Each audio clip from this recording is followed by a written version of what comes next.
You guys asked me some real stand-up questions this time. Can't wait to answer them. This is question and answer 8, 9, 10, who knows? I'm going to answer all your questions, or most of them, or the really good ones, or whichever ones I end up picking. I'm Sam, let's go ahead and jump into it. Do you think we will ever see an iPod Touch with Touch ID? Do you think this is going to be me asking you guys questions back? I don't know. Do you think we'll see a new iPod Touch with Touch ID? I'd love to see an iPod Touch with Touch ID. I think Apple making the jump to Face ID would be a little bit drastic after not updating the iPod Touch line in, what, 3-ish years now? I think the last model came out in June or July of 2015. So if we do see a new iPod Touch, it would probably have Touch ID over Face ID, but who knows?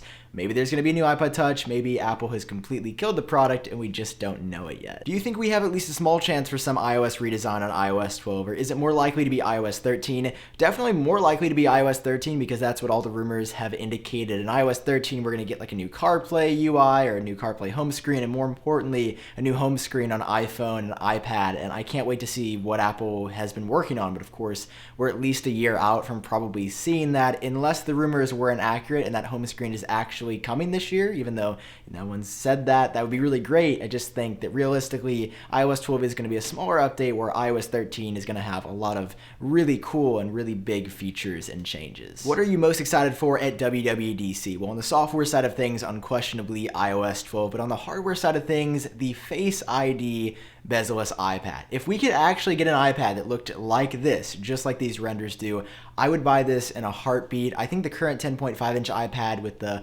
120 hertz like ProMotion display is amazing. I think it's the best screen that I've ever seen, but being able to remove the bezels even more so than Apple did with the 10.5-inch would be incredible, even if they aren't as thin as this render. Just something along the lines of this, which is what the rumors suggest is coming to WWDC, would be so good looking. Are AirPods worth it? Yes, absolutely. Stop what you're doing, close out of the video. I don't need the ad revenue. Go buy AirPods right now because they are incredible. They are my favorite Apple product. I use them probably once every single day just because whenever I go to the gym, I go with my AirPods and my watch and nothing else. And I can walk around the gym with cellular connectivity on my Apple Watch and my Bluetooth paired AirPods and not carry my phone with me, not have to worry about anything else.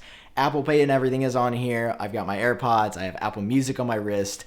Such a good combo. But even if you just have your iPhone, also being able to carry your phone with you and AirPods is such a good combo. I cannot say enough good things about the product. They've been really great. I washed them in the washing machine and they survived and still work and may actually sound better now. They're just a really great product. Go buy some AirPods. What is your favorite color? Honestly, I really like this yellow gradient and I use it a lot in just random videos, but I also like blue, I like red, I like green, I like orange. Might as well just name the whole rainbow at this point. When do you think we are going to see the first beta test for iOS 12? I actually just talked about this in my video yesterday. Check out that plug. We should be seeing iOS 12 beta 1 on June 4th between 12 and 12:30 p.m. Pacific Standard. I'm super excited. Of course, stay tuned to the channel for coverage that day because it's going to be crazy, but I can't wait to see what Apple has been working on. What are your expectations for the next Apple Watch? I don't really have any right now, which is weird because usually, for the next iPhone, I want better battery life or a better camera or a better screen.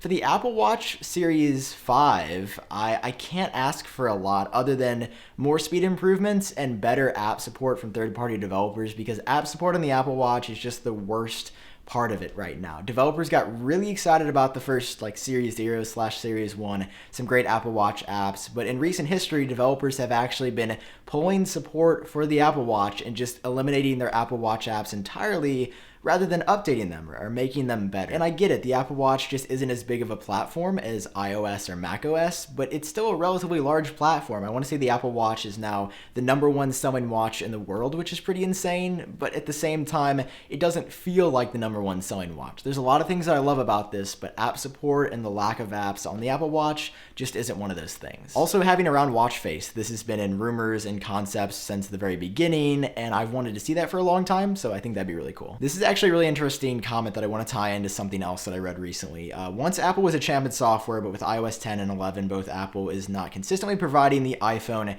with optimization that it needs. Why do you think this is happening? Does Apple's software department need to check? I think they definitely need someone to like externally or even internally audit them, because iOS 11 has probably been the buggiest release of iOS ever, maybe aside from iOS 7, just because that was a ridiculously big jump in design from iOS 6 to iOS 7. And I read this really interesting comment on Reddit the other day. Basically, someone was hypothesizing that the reason Apple's software and their whole company vibe has been ever so slightly off, well, I guess on the hardware side's ever so slightly, but especially in software, things have been off because of the company move from their old headquarters to their new headquarters. And as soon as I thought about that, like, I realized that a move is a really big deal. And I'm not saying that because I didn't understand that moving is a challenge, but moving thousands of employees, maybe tens of thousands of employees from one location to another, while still trying to maintain everything they've been working on before, which would have been iOS 11 and now iOS 12.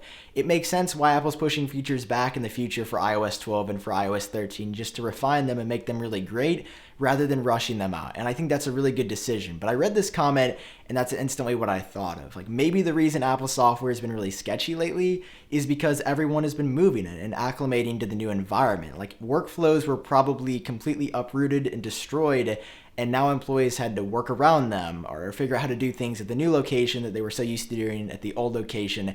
Just really interesting and something that really caught my attention. How are you so freaking tan? Well, instead of actually paying to go to a tanning bed, I just use my studio lights and put them directly up against my body. And then I'll just sort of like slowly rotate like this over the course of like 24 to 48 hours, depending on how much free time I have. And then that's how I get as tan as I am now. Do you think MacBook/iMacs will get Face ID? Will it be a 2018 feature or will they wait?